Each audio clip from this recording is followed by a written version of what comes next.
하나님 말씀 보도록 하겠습니다. 마태복음 6장 9절부터 13절까지의 말씀입니다. 마태복음 6장 9절부터 13절까지의 말씀.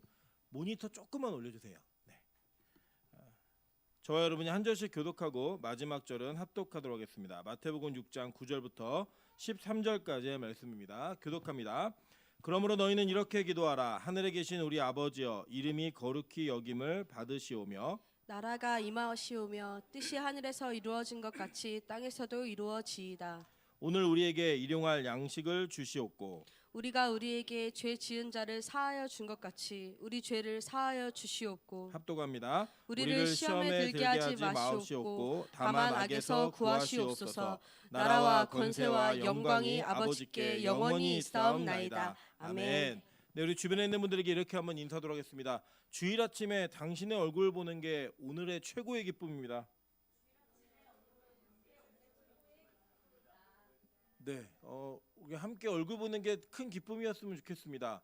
주님의 은혜 가운데 한 교회로 부르신 그 은혜는 정말 우리가 어떤 것으로도 바꿀 수 없는 큰 은혜라고 생각합니다. 여러분, 빛과 소금교회 불러주신 하나님의 은혜를 기억하면서 이 예배 가운데 성도의 얼굴을 마주하고 하나님의 얼굴을 보는 것을 가장 큰 기쁨으로 여길 수 있는 우리 빛과 소금교회 되시기를 주님의 이름으로 축원합니다.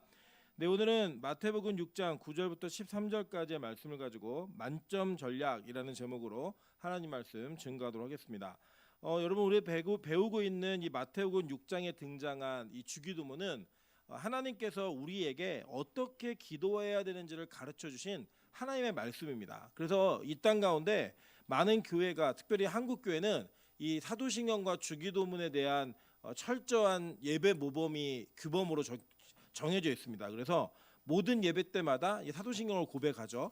사실은 우리나라만 조금 이 사도신경에 대한 철저한 고백이 좀 있는 것 같아요. 외국에 있는 복음적 교회들은 사도신경을 안 하는 교회들이 상당히 많이 있고요. 사도신경 모르는 성도들도 굉장히 많이 있습니다. 그러나 우리나라가 이 사도신경을 고백한다라고 하는 것은 나름대로 우리나라 정서에 맞는 고백이 좀 있다고 생각합니다. 왜냐하면 우리는 기독교 문화 속에서 자란 민족이 아니라 이 기독교 역사가 이제 100년 조금 넘는 시간을 가지고 있습니다. 그래서 우리가 어떻게 이 믿음을 고백해야 되는지에 대한 고백의 내용들과 그 고백이 우리에게 어떻게 유효한지에 대한 고백을 지금은 계속하는 것이 좀 중요하다라고 생각을 합니다.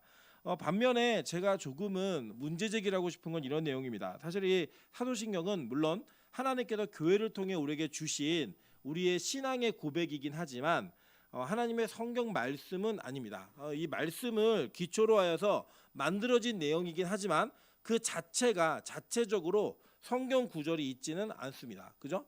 그러나 이 주기도문은 조금 다릅니다. 주기도문은 성경 구절에 정확히 기록이 되어 있는 하나님의 말씀이고 또 이것이 교회에게 주어진 기도의 내용임을 기억할 때 한국 교회가 조금 더 균형 있게 주기도문을 다뤄야 되지 않나라는 생각을 좀 합니다. 그래서 이 주기도문을 우리는 대부분 예배를 마칠 때 마치는 어떤 순서의 하나로 정하는 경우도 많이 있고 어떤 그 순서적인 개념에서 숙달되어진 모습으로 주기도문을 암송하는 경우도 많이 있지만 사실은 주기도문의 내용을 이해하고 그 내용 속에서 여러분의 기도가 맞춰지는 것 상당히 중요합니다. 그래서 이 공예배 기도할 때에는 그 기도 속에 이 주기도문의 요소가 반드시 포함되어져 있어야 하고 이 기도의 모범이 우리에게 어떻게 기도해야 되는가를 알려주는 내용이기 때문에 모든 그리스도인, 즉 믿음이 있다라고 하는 성도는 반드시 이 주기도문에 맞추어서 기도해야 되는 것을 여러분 꼭 기억하셔야 됩니다. 그렇다고 한다면 여러분, 오늘 우리가 나눌 우리를 시험에 들게 하지 마시옵고라고 하는 그 내용이 도대체 어떤 내용인가를 정확하게 이해하는 것은 상당히 중요하다고 생각합니다. 자, 이제 여러 가지 내용들이 있지만 그 내용들을 한번 보도록 할게요. 먼저는 우리가 시험에 든다라고 얘기할 때 그 시험이 어떤 시험인가를 좀 볼 필요가 있다라고 생각합니다. 그 내용 한번 살펴볼게요. 야고보서 1장 2절부터 3절 그리고 13절과 15절 한번 보도록 하겠습니다. 내 형제들아, 너희가 여러 가지 시험을 당하거든 온전히 기쁘게 여기라. 이는 너희 믿음의 시련이 인내를 만들어내는 줄 너희가 알미라 라고 얘기했어요. 13절부터 15절 다 같이 한번 읽어볼까요? 시작. 사람이 시험을 받을 때 내가 하나님께 시험을 받는다 하지 말지니 하나님은 악에게 시험을 받지도 아니하시고 친히 아무도 시험하지 아니하시느니라. 오직 각 사람이 시험을 받는 것은 자기 욕심에 끌려 미혹됨이니 욕심이 잉태한즉 죄를 낳고 죄가 장성한즉 사망을 낳느니라. 아멘. 자, 여기 보니까 야고보가 두 가지 개념을 한꺼번에 가르쳤어요. 첫째는 뭐냐면 시험을 만나면 기뻐하래요. 그죠? 이 시험이라는 헬라어 단어가 페이라스모스라는 단어인데 이 단어 자체가 시험이라는 그 단어 속에 유혹이라는 개념이 같이 있습니다. 그러니까 시험하다, 유혹하다 이런 개념이 같이 있어요. 그래서 첫 번째는 시험을 당하면 기쁘게 여기래요. 그죠? 기쁘게 여기는데 왜 기쁘게 여기냐면 너희 믿음의 시련이, 그러니까 믿음과 시험이 만나면 그 믿음과 시험 속에 믿음은 시련을 당하게 되는데 그 시련이 일어나게 되면 그 시련이 뭘 만들어낸대요? 인내를 만들어낸다라고 성경은 얘기하는 거예요. 그래서 이 인내가 만들어지기 때문에 뭐 하래요? 기뻐하라라고 얘기하는 겁니다. 그러니까 시험 자체를 기뻐하라는 게 아니에요. 뭐 예를 들면 여러분 그 다이어트 하는 사람에게 가장 큰 유혹이 뭐죠? 음식이죠. 그 중에 이제 예를 들면 저희 아내 같은 경우는 매일 다이어트를 해요. 다이어트를 매일 하는데 아침에만 저탄 고지를 하고요. 저녁에는 고탄 고지를 합니다. 무슨 내용이냐면 이제 아침에는 다이어트를 하려고 열심히 노력을 해서 안 먹어요. 잘. 근데 밤만 되면은 그게 무너지는데 왜 무너지냐면 밤에 저희 집은 저희 아들이 라면을 먹는 거를 굉장히 좋아합니다. 근데 저희 아내가 또 라면을 엄청 좋아하는 사람이라 이 라면 냄새가 나면 못 참고 그냥 먹어버리는 거예요. 그러니까 이게 뭐냐면 여러분 잘 보세요. 다이어트 하는 사람이 이 라면을 만나면 그게 기쁨이에요? 그것 자체가 기쁨이 아니죠. 뭐가 기쁨이냐면 이 라면의 유혹을 이겨내고 안 먹은 다음에 내 킬로그램이 줄었을 때 그게 기쁨인 거예요. 이해되시죠? 그러니까 우리가 성도가 시험을 만나면 여러분에게 유혹이 온 것 자체가 기쁨이 되면 안 돼요. 뭐냐면 막 예를 들어 너무 결혼하고 싶은데 세상에 믿음이 없는 너무 멋진 남자가 대시하는 거예요 나한테. 그리고 이건 뭐예요? 유혹이죠. 그죠? 근데 그 남자가 대시한 것 자체가 기쁘시면 안 되고 내가 그거를 거절한 게 기뻐야 된다고요. 무슨 말인지 이해되시죠? 그러니까 예수를 믿는 사람들이 여러 가지 시험을 만나면 온전히 기뻐할 수 있는 이유는 그 시험을 믿음의 시련을 통해 인내가 만들어지는 걸 보면서 그걸 기뻐하는 거예요. 그러니까 여러분 그래서 그리스도인은요 시험 자체를 기뻐하는 자가 아니라 그 시험을 통해 얻어지는 인내가 기쁨이 되는 사람입니다. 자, 그러면서 이 야고보가 뭐라고 동시에 가르치고 있냐면 사람이 시험을 받을 때 나는 하나님께 시험 받고 있어라고 얘기하지 말라는 거예요. 하나님께 시험 받고 있어라고 얘기하지 말라는 겁니다. 왜냐하면 하나님은 악에게 시험을 받지도 아니하시고 친히 아무도 시험하지 아니하시니라. 오직 각 사람이 시험을 받는 것은 자기 욕심에 끌려 미혹됨이니 욕심이 잉태한즉 죄를 낳고 죄가 장성한즉 사망을 낳느니라라고 얘기했어요. 그러니까 하나님은 사람이 죄에 빠지도록 시험하시는 분이 아니라는 거예요. 그죠? 이 내용이 분명히 있어요. 자, 그러면 진짜 예수님은 우리에게 뭘 또 가르치셨나 한번 좀 보도록 할게요. 마태복음 26장 41절입니다. 자, 시험에 들지 않게 깨어 기도하라. 마음에는 원이로되 육신이 약하도다 하시고라고 얘기했죠. 자, 그러니까 오늘 말씀하고 일맥상통하는 말씀이죠. 그죠? 우리가 기도할 때마다 어떻게 기도해야 되냐면 하나님 나 시험에 들지 않게 좀 해주세요 라고 기도하라는 거예요. 그리고 예수님은 제자들에게 뭐라고 말씀하셨냐면 시험에 들지 않게 깨어서 뭐하라 그랬어요? 기도하라라고 얘기했다고요. 그러니까 지금 시험이라는 문제가 여러 가지로 연결되는 걸 보시는 거예요. 그죠? 뭐에 먼저는 믿음의 시련, 그죠? 그리고 인내, 그리고 기도, 이 개념들이 시험하고 이게 링크되어 있는 개념이라는 걸 여러분 성경을 통해 보셔야 돼요. 자, 그런데 예수님이 이 시험을 실제로 제자들에게 했는가 안 했는가라고 보시면 시험을 하셨어요. 근데 이 시험에도 무슨 시험인가를 볼 필요가 있다는 거예요. 왜냐하면 아까는 하나님이 시험 안 한다 그랬잖아요. 시험 하셨다는 게 성경에 나와요. 한번 볼게요. 요한복음 6장 5절과 6절입니다. 다 같이 읽어보겠습니다. 시작. 예수께서 눈을 들어 큰 무리가 자기에게로 오는 것을 보시고 빌립에게 이르시되 우리가 어디서 떡을 사서 이 사람들을 먹이겠느냐 하시니 이렇게 말씀하심은 친히 어떻게 하실지를 아시고 빌립을 시험하고자 하심이라. 자, 똑같이 이 빌립을 시험하고자 할 때 이 페이라조라는 단어가 아까 우리가 보았던 페이라스모스라고 하는 단어의 동사형이에요. 그러니까 뭐냐, 똑같은 단어예요. 시험을 하셨는데 그 시험의 내용이 뭐냐면, 자 보세요. 친히 어떻게 하실 줄 아셨죠? 이게 무슨 내용이냐면 오병이어 기적이에요. 그러니까 예수님은 이 큰 무리가 왔는데 그들이 굶주렸다는 걸 알고 계셨거든요. 그러니까 그들에게 내가 오병이어를 먹이겠다라고 결정하셨어요, 이미 예수님은. 그런데 그 예수님이 누구를 시험하려고? 빌립을 시험하시려고, 야, 이거 떡 어디서 사서 이 사람들 먹여야 되니? 라고 물으셨다는 거예요. 그러니까 몰라서 물었다, 아니면 알고 물으셨다. 예, 어떻게 할지를 이미 알고서 예수님은 결정하셨다니까요. 모든 걸 다 친히 결정하셨고, 그리고 물으신 거예요. 그러면 이 시험은 도대체 무슨 시험인가를 볼 필요가 있다는 거예요. 자, 그러면 이 시험이라는 단어가 신약에서는 헬라어로 쓰여져 있는데 구약으로 넘어가면 히브리어로 써 있겠죠. 근데 그 히브리어가 뭔지를 한번 보면 그 히브리어 내용이 쓰여 있는 내용의 한 에피소드를 한번 보도록 할게요. 자, 신명기 8장 2절부터 3절입니다. 내 하나님 여호와께서 이 40년 동안에 내가 광야 길을 걷게 하신 것을 기억하라. 이는 너를 낮추시며 너를 뭐 하신대요? 시험하사라고 얘기했어요. 그죠? 내 마음이 어떠한지 그 명령을 지키는지 지키지 않는지 알려 하심이라. 너를 낮추시며 너를 줄이게 하시며 또 너도 알지 못하며 내 조상들도 알지 못하던 만나를 내게 먹이신 것은 사람이 떡으로만 사는 것이 아니요 여호와의 입에서 나오는 모든 말씀으로 사는 줄을 내가 알게 하려 하심이니라 라고 얘기했습니다. 자, 이제 여기 잘 보시라는 거예요. 제가 어제 사실은 이 마태복음 설교는 조금 일찍 끝냈는데 갑자기 이게 싹 스치고 지나가고 설교를 다 처음부터 뒤집어 엎었어요. 뒤집어 엎었는데 이 내용이 뭐냐면, 자, 이건 거예요. 우리가 주기도문을 지금 순차적으로 쭉 배우셨는데 배우실 때 일용할 양식에 대해서 배우신 거 혹시 기억나세요? 네, 일용할 양식이 무슨 양식이라고 했죠? 원래는 내일의 양식이라 그랬죠. 그래서 그 양식은 안식을 주는 양식이었잖아요. 그죠? 근데 그 내일의 양식에 대한 걸 가르치시면서 예수님이 이 땅에 썩어질 양식과 자기를 먹는 영원한 양식을 구분하셨어요. 그래서 그 양식이 무엇인지 실체를 얘기하실 때 썩어질 양식의 예로다가 너희 조상들이 만나를 먹고 죽었다. 근데 나를 먹으면 안 죽는다. 이걸 가르치셨죠. 기억나세요? 예. 그걸 얘기하실 때에 그 내용을 가르치시기 위해서 이 요한복음에서 오병이어의 기적을 행하시는 거예요.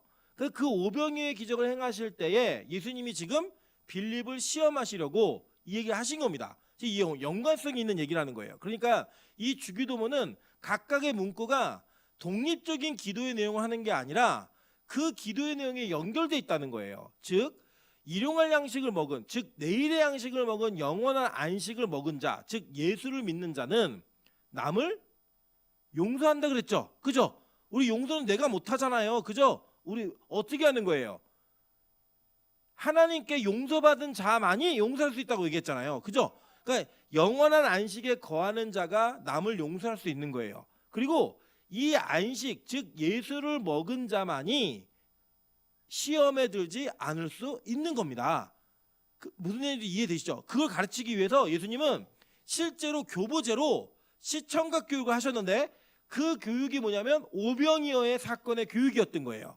그래서 오늘 여기 보시면 히브리어에 시험하다는 단어가 나사라는 단어예요. 나사라는 단어인데 이게 뭐냐면 시험하다, 시도하다, 입증하다라는 단어가 있어요. 그래서 이 시험을 하시면서 지금 만나로 먹이시는 것, 그것만이 너희가 사는 방법이 아니다라는 걸 얘기하셨죠. 이게 마태복음 어디에 나와요? 예수님이 어떤 일을 당하실 때 요 성경 구절을 쓰셨어요. 에? 예수님이 광야에서 40일 금식을 하시고, 그죠? 첫 번째 시험이 뭐였어요? 마귀가 시험할 때 돌을 떡으로 만들어 먹어봐 라고 얘기했잖아요. 그랬더니 그 마귀가 시험할 때 예수님이 그 시험을 이기시면서 뭐라고 얘기했죠? 사람이 떡으로만 사는 것이 아니요 여호와 입에서 나오는 모든 말씀으로 사는 줄을 내게 알게 하려 하심이라. 이 말씀을 갖다 써신 거잖아요. 이해되시죠? 무슨 말인지. 그러니까 지금 마귀가 유혹으로 예수님을 시험했습니다. 근데 그 시험할 때 예수님은 이 시험을 사람은 만나러만 사는 게 아니야, 떡으로만 사는 게 아니라 하나님 말씀으로 사는 거야 라고 얘기했어요. 근데 이 말씀의 실체가 누구예요? 예수님 자체잖아요. 그러니까 이 패턴이 주기도문에 담겨지는 내용이 복음의 내용을 지금 정확하게 진술하고 있는 기도의 내용인 거예요. 이 내용을 조금 더 우리가 심도 있게 좀 살펴볼게요. 자, 그래서 이 마태복음 14장에 보면 이 오병이의 기적 이후에 어떤 일이 있었는가를 얘기해요. 자, 보겠습니다. 마태복음 14장 20절입니다. 다 배불리 먹고 남은 조각을 12바구니에 차게 거두었으며, 이거 아시죠?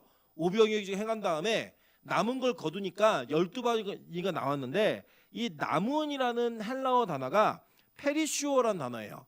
이 단어의 뜻이 뭐냐면 넉넉하다, 풍부하게 되다, 탁월하다예요.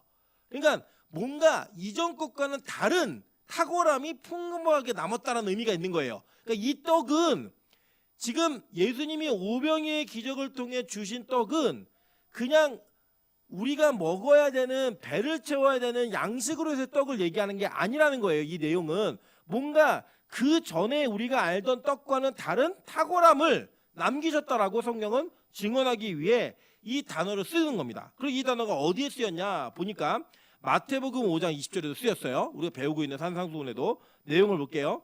내가 너에게 이르노니 너희의 의가 서기관과 바리새인보다 더 낫지 못하면 결코 천국에 들어가지 못하리라 할 때 이 낫다란 단어가 똑같은 페리시오란 단어예요. 이해되시죠?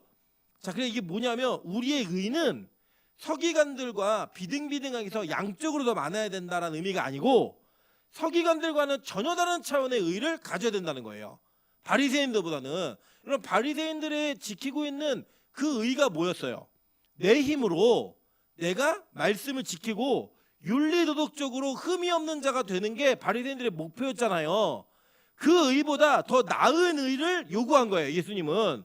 근데 그 나은 의는 뭐냐면 이런 겁니다. 예를 들면 저랑 명수 형제랑 둘이 있는데 저희 둘에게 누군가 위해를 가하는 거예요. 예를 들어 저희 둘이 서 있는데 우리 김희원 집사가 오더니 저희 둘을 똑같이 딱이를 한 대씩 때리는 거예요. 동일하게 같은 강도로 확 때리는 거예요. 그리고 김희원 집사가 명수 집사를 때릴 때 명수 집사 10대를 참고 화를 냈어요. 그래서 저는 13대를 맞고 화를 냈어요. 왜냐면 저는 이제 목사니까 더 참은 거예요. 조금 더. 예를 들어 그러다 치는 거예요. 그러면 우리는 그런 걸 보면서 뭐라고 얘기하냐면 아, 임철 목사님이 정명도 집사보다 인격이 더 훌륭해 라고 말할 수 있어요. 그죠? 어떤 양이나 강도가 있을 때 그 강도를 좀 참아낸 그 정도의 분량에 따라서 우리는 이 사람이 저 사람보다 더 인격적으로 훌륭해라고 말한다고요. 그게 세상이 말하고 바리새인들이 말했던 의예요. 야, 나는 율법을 613가지 중에 나는 100가지를 지키고 있는데 쟤는 200가지를 지키네? 그럼 저 사람은 더 훌륭한 의였다고요. 그렇게 말하던 그 의의 개념을 예수님은 완전히 깨버리신 거예요. 뭐냐면 이게 이 말씀이 야, 너희들 바리새인들보다 더 참아야 된다, 그들보다 더 훌륭해야 된다, 이 얘기가 아니에요. 그 낫다란 단어 자체가 질이 다른 탁월한 의라고요. 완전한. 그러니까 뭐라고 얘기해야 되나, 여러분 잘 이해하시려면 우리가 예를 들어서 음식점에 가서 밥을 시켜 먹는데 어떤 사람은 동일한 밥을 똑같이 볶음밥이 나오는데 그냥 동네 중국집에서 먹는 볶음밥의 양을 하나를 먹는 사람이 있고 곱빼기를 먹는 사람이 있어요. 이 사람 뭐라고 하냐면 내가 더 많이 먹었어라고 말을 해요. 그죠? 그런데 동네에서 먹는 볶음밥과 호텔에서 먹는 볶음밥은 다르겠죠?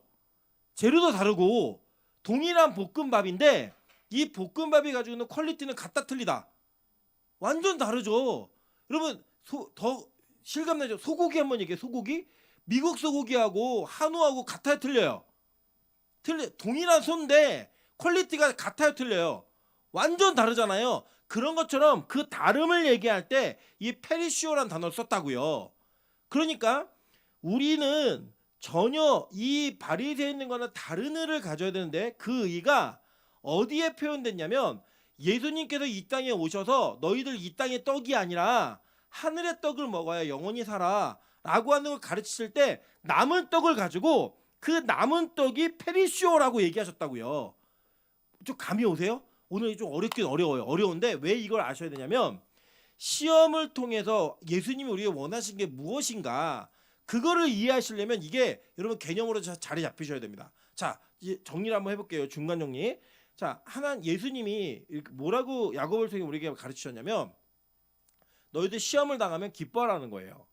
왜 기뻐하냐? 그 시험을 통해 우리가 믿음이 시련을 겪으면 인내가 생기고 그 인내가 너희들에게 유익이 되니까 기뻐하라는 거예요.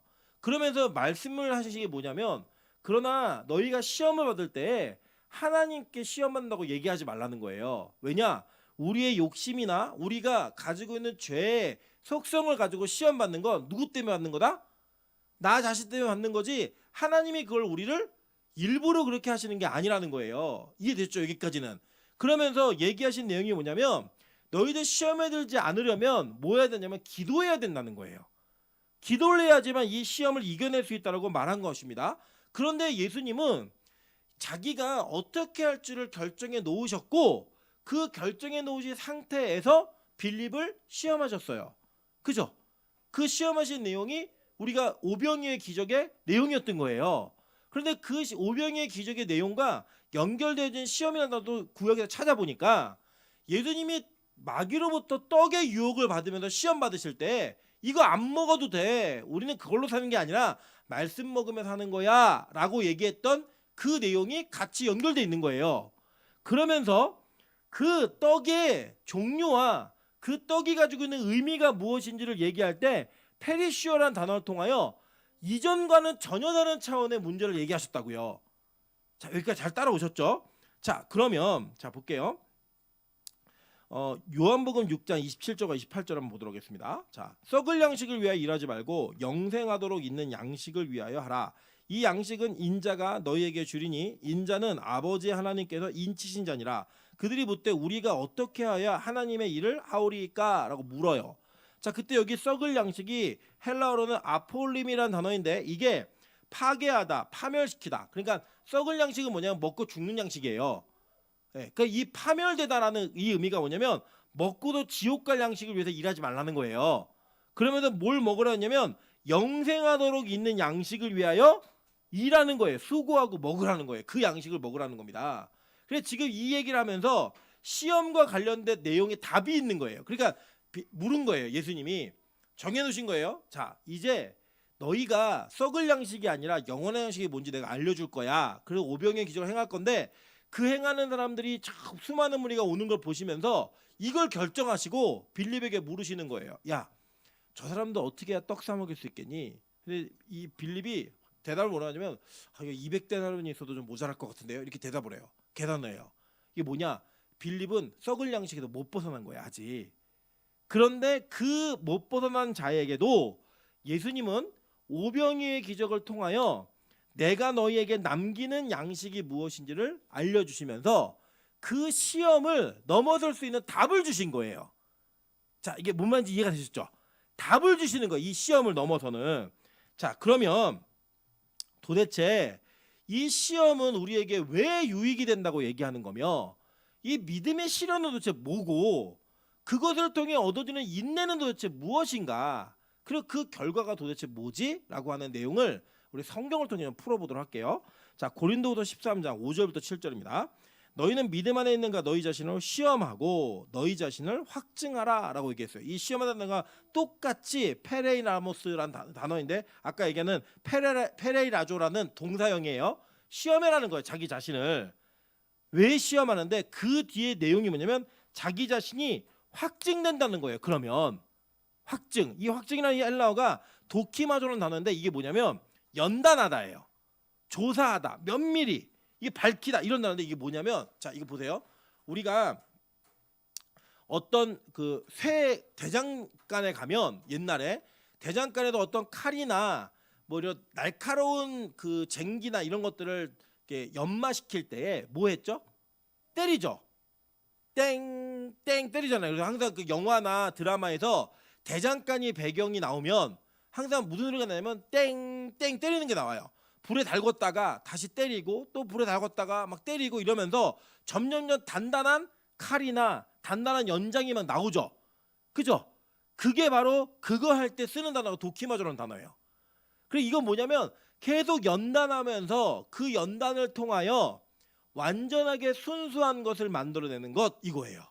그러니까 순금을 만들 때 나를 단련하신 후에 이 연단하다 동일한 단어입니다. 이게 헬라어 히브리어가 그런 단어의 뜻인 거예요. 자, 그러니까 지금 왜 제가 이렇게 사실은 개인적으로 헬라어 히브리어를 많이 얘기하는 걸 별로 원하진 않아요. 근데 이제 뭐가 있냐면 번역을 하다 보면은 한글 번역과 원래 의미가 그대로 전달되지 않는 경우가 있어요. 그런 내용을 이해하시려면 어쩔 수 없이 아셔야 되는데 단어를 외우실 필요는 없고 그 단어가 무슨 의미인지만 아시면 되는 거예요. 자, 그러니까 시험을 통해서 자기 자신을 확증하는데 그 확증이 뭐냐면 계속 때려가지고 불순물이 없는 순수한 정확한 믿음을 만들어내라는 거예요.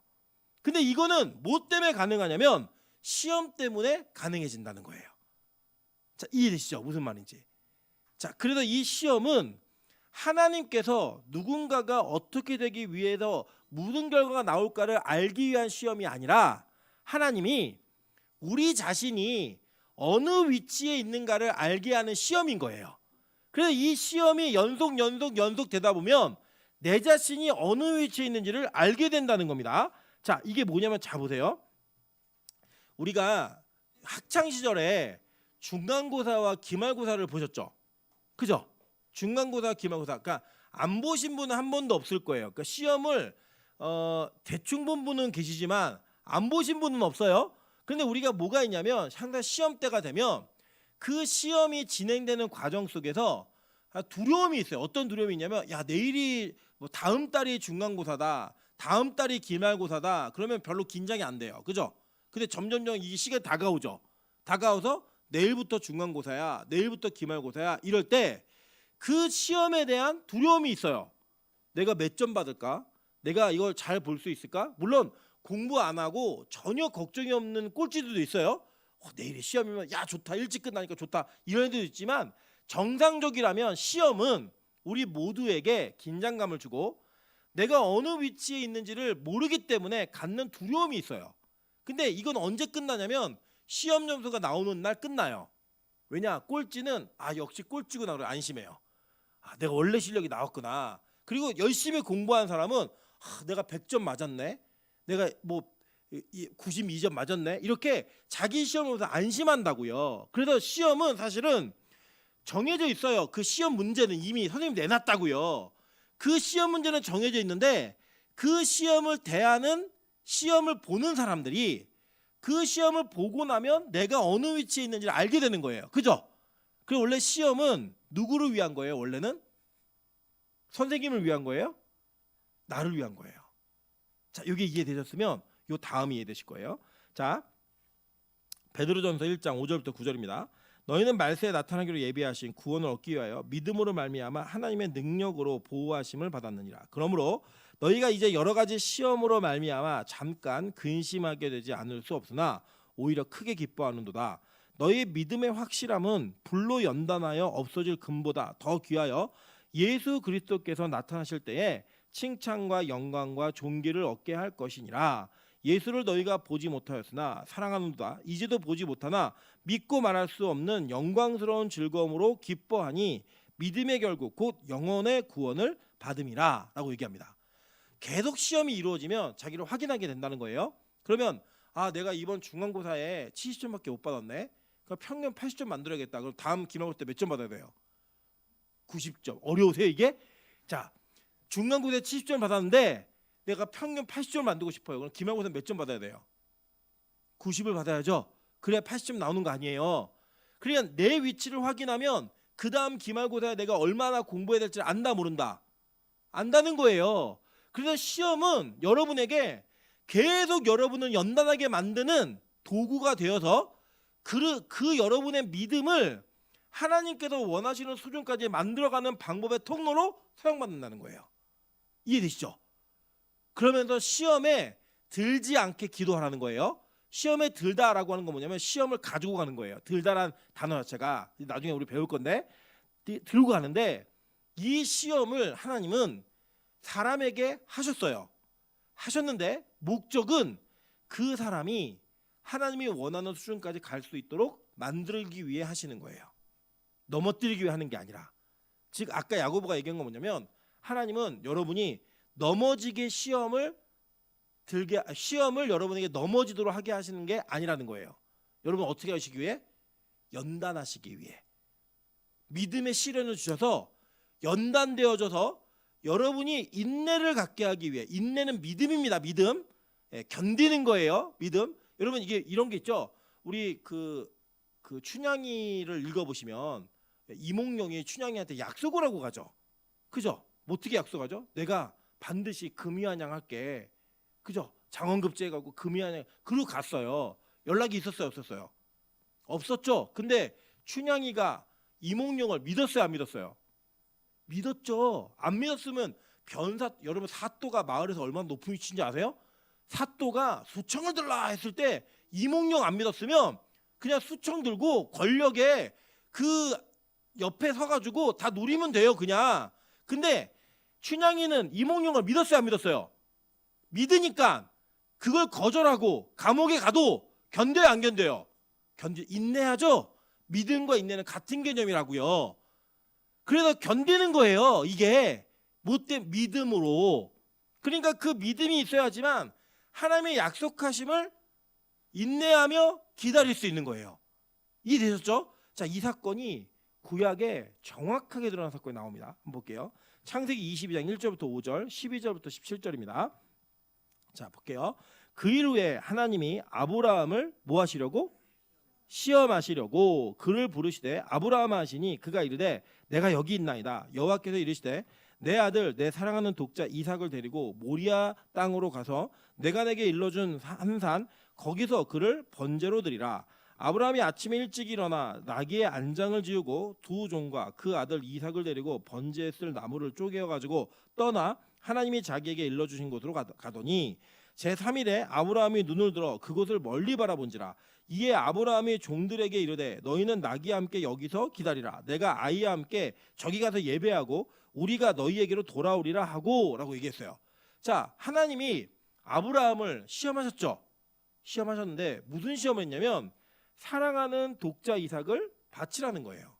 자, 어제 제 고등학교 때 제자가 저한테 결혼하려고 인사를 온다 그래가지고 자기 얘랑 그러니까 예비 신랑을 데리고 인사를 하러 왔어요.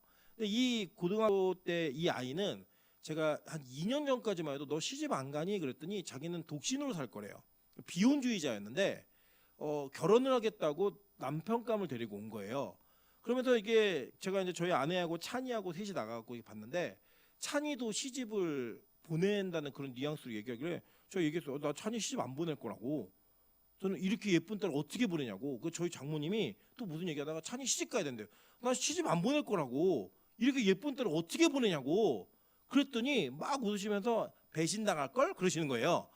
여러분 저는 정말 둘째가 이뻐요. 뭐 저는 찬수는 장가 가야 된다고 생각해요. 왜냐면 찬수는 이게 데려오는 입장이니까 며느리를 데려올 거니까 가도 된다고 생각하는데 찬이는 아직도 안 보낸다는 저는 확신이 있어요. 안 보낼 거예요. 그런데 하나님이 만약에 저한테 너 찬이 내놔라고 얘기하면 그 시험을 제가 통과받을 수 있을까 없을까 이거에 대해서는 사실 잘 모르겠어요. 네. 자, 이게 무슨 말이야? 모르겠어요. 잘. 이게 뭐냐? 아직 저는 그 시험을 안 당해본 거예요. 여러분이 영어 시험, 수학 시험을 보기 전까지 여러분 몇 점 맞을지 모르세요. 자, 하나님이 자 이게 제가 이거를 좀 쉽게 풀어드릴게요. 하나님이 빌립에게 시험하시기 전에 어떻게 하실지 정해놓으셨다 그랬죠. 친히 정해놓으셨어요. 그럼 하나님은 아브라함이 이삭을 바칠 걸 아셨을까요? 모르셨을까요? 몰랐으면 하나님이에요? 모르면 하나님이 아니시죠? 하나님이 아셨어요? 모르셨어요? 아셨다고요. 빌립이 뭐라고 대답할지 아셨다고요. 하나님은 여러분이 시험 문제 앞에서 어떤 결정을 할지 아세요? 모르세요? 아신다고요. 분명히 알고 계세요. 근데 그 시험을 진행하시는 거예요. 왜요? 누가 모르니까? 내가 모르니까. 여러분 이럴 수 있어요.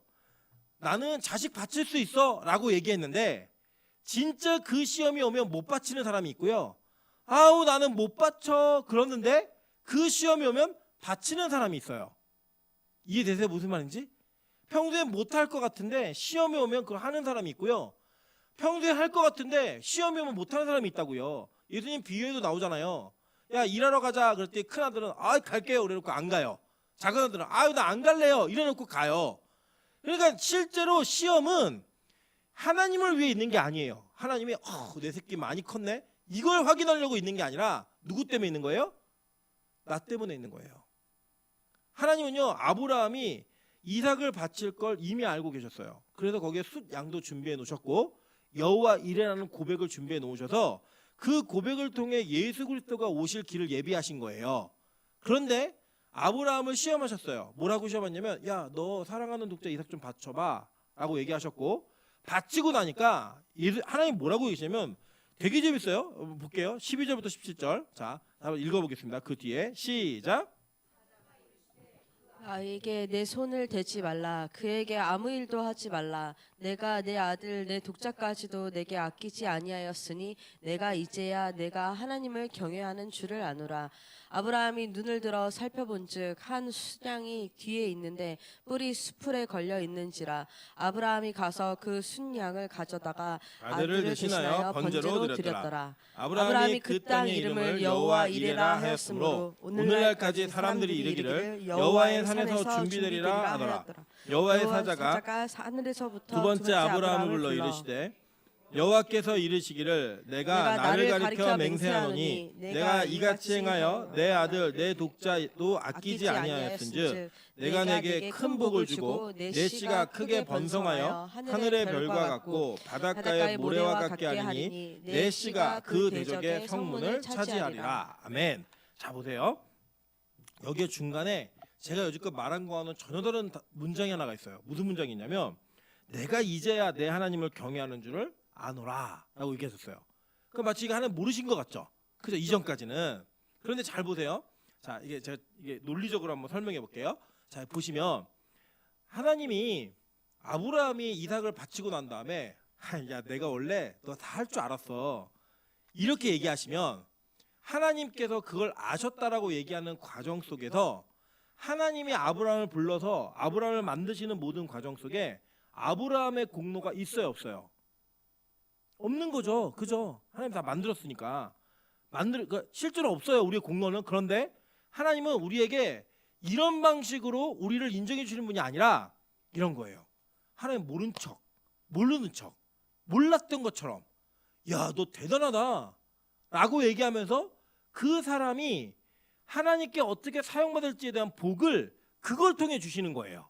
그래서 지금 여러분 마태복음 1장에 아브라함과 다윗과 그리스도의 세계라 이렇게 나와요. 그죠? 그러면서 아브라함을 통해서 그 원수의 성문을 취할 씨를 주겠다고 얘기하신 그 말씀을 이루어 가시는 거예요. 그런데 나중에 보면 이 전체 모든 건 누가 주관하신 거예요? 하나님이 주관하신 거죠. 그리고 여러분 이런 겁니다. 예를 들어 제가 찬수가 글씨를 배울 때 아빠 나 이름 어떻게 써? 그럼 제가 같이 손을 붙들고요. 임찬수 이렇게 써줬어요. 그렇게 써준 다음에 아들한테 야 이거 아빠가 써준 거야 똑바로 해 이렇게 하는 부모가 있어요 없어요? 없죠. 뭐라고 얘기해요 우리가 항상? 아이고 잘했네 라고 얘기를 해요. 하민이가 뭘 들고 이렇게 옮기잖아요. 옮길 때 같이 엄마가 들어줘요. 걔가 고집을 하면 그걸 같이 들어주면서 너 이거 엄마가 들은 거 너는 하나도 한 거 없어 임마 이렇게 얘기하는 엄마가 있어요 없어요? 그거 진짜 엄마 아니죠? 뭐라고 얘기하냐면 하민이 정말 잘하네 라고 얘기를 해요. 그죠? 그게 부모가 자녀를 대하는 아주 정확한 태도인 거예요. 나중에 자녀가 크고 나서는 뭘 알죠? 아 이거 우리 아빠가 써준 글씨구나 우리 엄마가 옮겨준 거구나 이걸 나중에 크고 나면 깨달아요. 그 전까지는 얘가 되게 뿌듯해요. 지가 한 줄 알고 아 내가 글씨 썼구나 내가 짐 옮겼구나. 그런데 그걸 통해서 엄마는 아빠는 이 아이를 칭찬하는 거예요. 그죠? 이게 하나님이 저와 여러분을 대하시는 태도라고요. 우리가 나중에 천국에 가보면 우와 우리가 한 거 하나도 없네 다 하나님이 하셨네. 그래서 진짜 영광은 거기서 들리게 돼 있어요. 여기서는 우리가 입으로는 모든 영광 하나님께라고 말하지만 여전히 우리 안에 뭐가 살아있어요? 그래도 나 아니면 이 교회가 됐겠어? 나 아니면 찬양팀에 돌아가겠어? 나 아니면 우리 가정이 잘 되겠어? 나 아니면 우리 교회가 이런 결정할 수 있겠어? 이런 내용이 우리 안에 있다 없다? 있다고요. 하나님은 그것조차도 인정해 주시는 거예요. 왜요? 그 시험을 통해 우리가 넘어지고 교만했다는 게 확인되면서 우리가 다듬어지니까 그걸 통해 우리를 연단하시고 만들어 가시는 거예요. 여러분, 아브라함에게 이거는 뭐였냐면요, 잘 보세요. 히브리서 11장 17절부터 19절에 이 사건을요 정확히 해설해 놓았어요. 주석을 달았는데, 아브라함은 시험을 받을 때 믿음으로 이삭을 드렸으니, 뭘로요? 믿음으로 이삭을 드렸으니 그는 약속들을 받은 자로 돼 그 외아들을 드렸느니라. 그에게 이미 말씀하시기를 내 자손이라 칭할 자는 이삭으로 말미암으리라 하셨으니, 그가 하나님이 능히 이삭을 죽은 자 가운데서 다시 살리실 줄로 생각한지라. 비유컨대 그를 죽은 자 가운데서 도로 받은 것이니라. 아브라함은요 부활을 한 번도 본 적이 없는데 이 믿음을 통해, 야, 이삭을 통해, 네 씨를 통해 내가 민족을 이룰 거고 네 씨를 통해 이 백성들을 구원할 거야 라고 말씀하셨잖아요.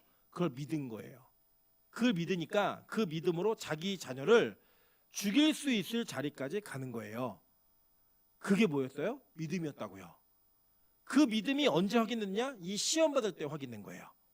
그러니까 우리가 지금 이렇게 주기도문 속에서 우리가 시험에 들게 하지 마시옵고 라고 기도하는 건 무슨 기도를 하는 거냐면, 하나님, 내가 예수를 먹은 안식과 영생을 누리는 자인 것을 내 삶 속에서 확인하게 해주세요 라고 얘기하는 거예요. 그 확인은 여러분에게 시험이 올 때마다 그 시험에 때로는 넘어지기도 하고 때로는 이기기도 하면서 그 시험을 통해 여러분 연단받고, 그 연단을 통해 뭘 확인하는 거냐? 여러분이 하나님이 원하시는 부활의 신앙까지 여러분의 걸음을 걷는 거예요. 그걸 끝까지 할 수 있게 달라고 기도하는 거예요. 이해되시나요? 우리의 신앙이 하나님께서 원하시는, 하나님은 우리를 어떻게 하실 거냐면요, 여러분 다 100점 만드실 거예요.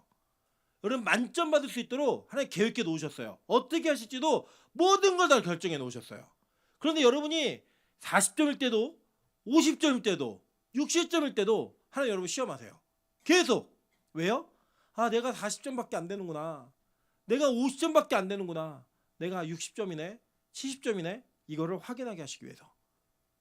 그걸 통해 뭘 하시는 거예요? 여러분 연단하시는 거예요. 계속. 여러분의 믿음이 확증될 때까지 계속 연단하시는 거예요. 그래서 여러분 안에는 불순물들을 다 빼내시는 거예요. 그 시험을 통해. 와, 나는 돈 안 좋아하는 줄 알았는데 나 돈 되게 좋아하네. 나 이제 이성의 시험은 넘은 줄 알았는데 여전히 거기에 발목이 잡혀있네. 내가 남 앞에서 겸손한 사람인 줄 알았는데 난 안 겸손하네. 내가 섬기는 거에 자신 있었는데 나 그러지 못한 사람이네. 그걸 확인하는 거예요. 어디 앞에서요? 복음 앞에서, 사건 앞에서. 그게 시험인 거예요. 그래서 여러분 시험이 여러분의 믿음의 수준을 자꾸 확인하게 만드는 시련이 되는 거예요. 시련. 지금 여러분 완성됐다 안 됐다? 우리 옆 사람에게 인사하겠습니다. 나 완성됐으면 벌써 들림 받았습니다. 네. 여러분 우리 공사 중이에요. 아직 완성 안 된 사람들이에요. 그래도 여러분 시험이 오면 넉넉히 이기는 게 아니에요. 어떻게 이기느냐? 시험이 시련이 돼요. 그 시련이 돼가지고 시험 드는 거예요. 나는 열심히 기도하고 있는데 기도 안 하고 나가는 목사를 보면 열받는 거예요. 나는 열심히 청소하고 있는데 청소 안 하고 쓰레기를 버리고 있는 사람 보면 화가 막 올라오는 거예요. 나는 지각 안 했는데 지각하면서 들어오는 사람 보면 미치겠는 거예요. 왜요? 아직 우리는 믿음이 완성되지 않았기 때문에. 막 시련이 있는 거예요. 시련이. 막 내가 하나님께 11조 하는 거 헌금하는 이게 막 시험이 되는 거예요. 왜요? 아직 완성되지 않았으니까.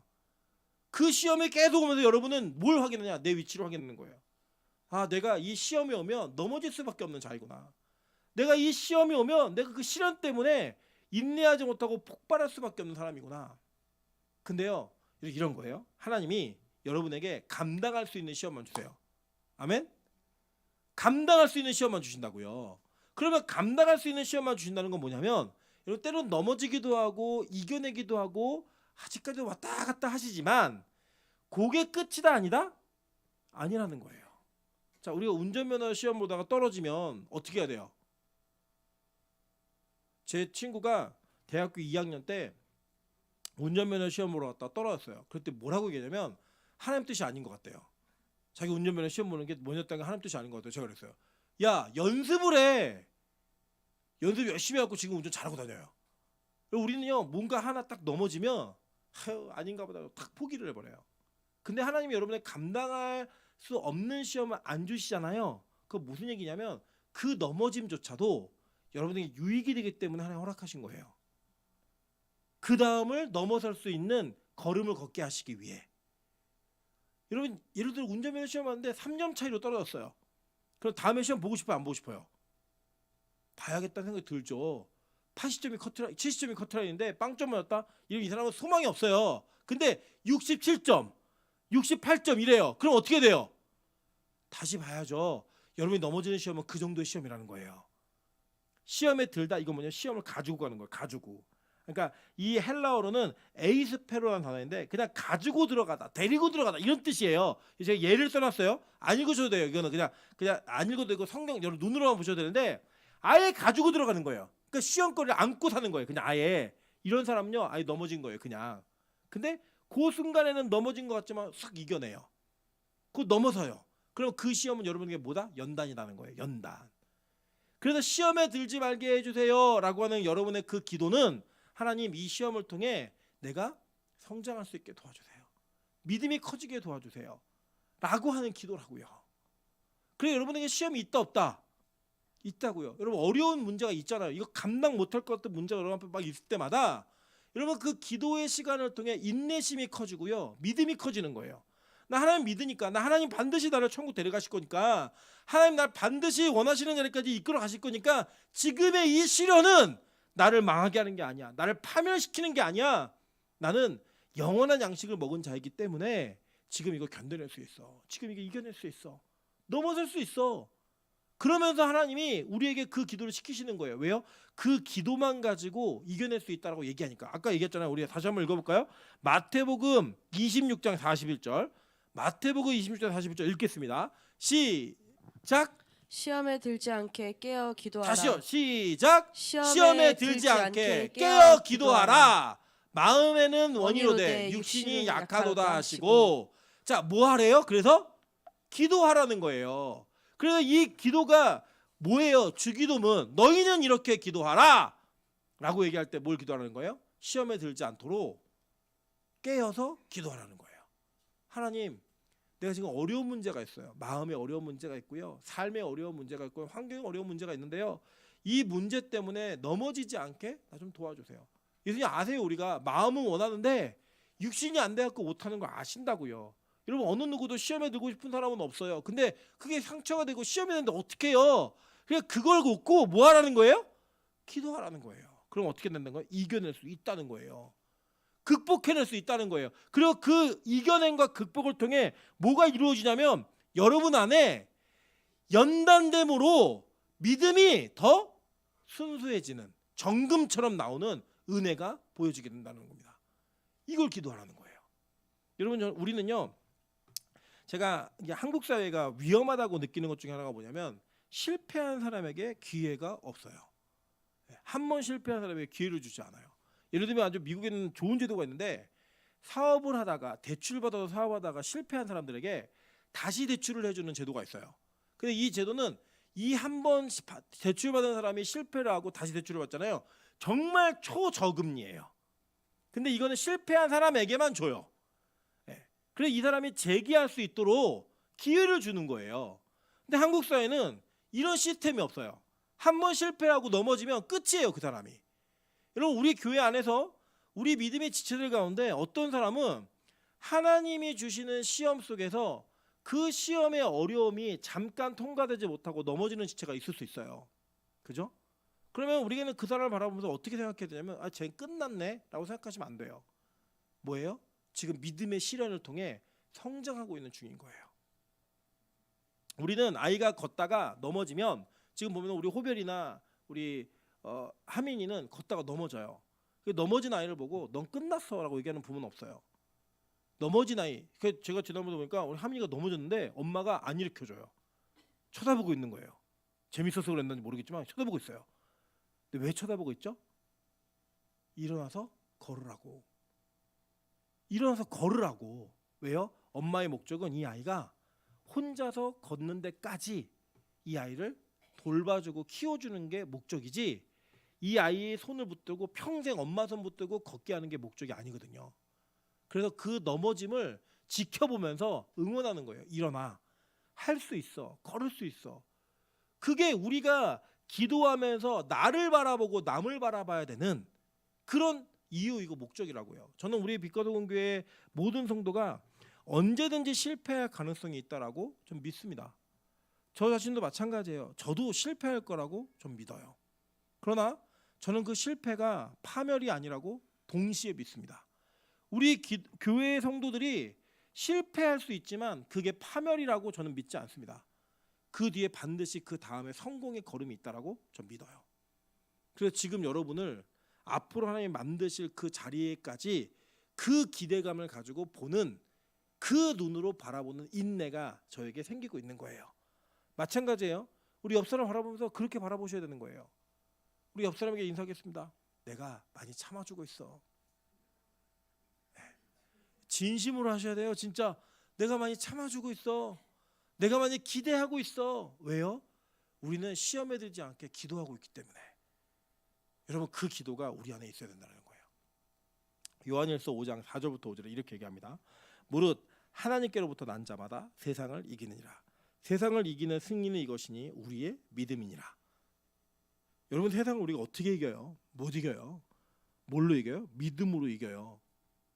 그 믿음이 여러분에 지금 생기고 있는 거예요. 저는 우리 빛과소금교회가 세상을 이기는 믿음을 소유한 교회가 될 거로 좀 믿습니다. 그 소유가 되었을 때 그 믿음 속에서 우리가 증거되는 것이 뭐냐면 이거예요. 예수께서 하나님의 아들이심을 믿는 자가 아니면 세상을 이기는 자가 누구냐.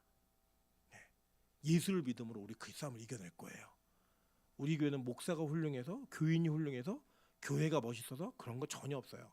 오직 예수 그리스도만이 우리의 믿음의 유일한 대상이고 우리의 믿음의 주체이시기 때문에 우리는 그걸 통해 승리하는 거예요. 우리 빛과소금교회가 그렇게 승리할 수 있는 저 여러분 되시기를 주님의 이름으로 축원합니다. 같이 한번 찬양으로 기도하며 나아가도록 하겠습니다. 감사의